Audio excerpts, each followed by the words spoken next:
तस्वीर के पीछे एक दर्द भरी प्रेम कहानी। बारिश की एक उदास शाम थी। आयुष अपनी दादी के पुराने लकड़ी के संदूक की सफाई कर रहा था।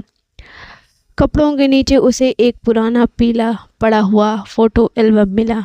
जैसे ही उसने पहला पन्ना पलटा, उसकी निगाह एक ब्लैक एंड वाइट तस्वीर पर टिक गई।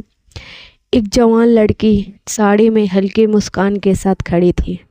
पीछे पेड़ों की छाया और एक पुराने मंदिर की दीवार। ये कौन है दादी? दादी कुछ पल चुप रही, फिर धीमे से बोली, ये तुम्हारी दादी की पहली मोहब्बत थी राधा। आयुष चौंक गया। उसने तो कभी राधा नाम सुना ही नहीं था। दादी ने कहानी शुरू की। वो 1965 का ज़माना था।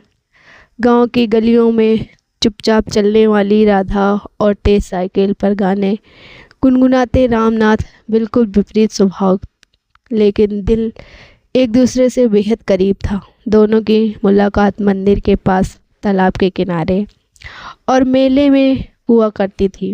वक्त के साथ दोनों को प्यार हुआ, लेकिन ज़माना वो था जब जात पात और समाज की दीवारें दिलों को से बड़ी होती थी।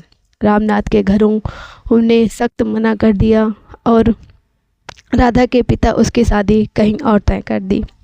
आखिरी बार दोनों मंदिर के पीछे, वही मंदिर जो तस्वीर में था। राधा ने कहा, हम शायद साथ नहीं रह सकते, लेकिन मैं चाहती हूँ कि तुम कभी मुझे भूले नहीं हो।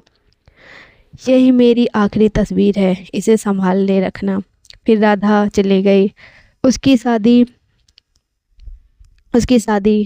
रामनाथ से कभी शादी नहीं। कई सालों बाद उसने तुम्हारी दादी से शादी की। एक समझदारी भरा रिश्ता जिससे प्यार तो था, लेकिन राधा की यादें काफ़ी फीकी नहीं पड़ी।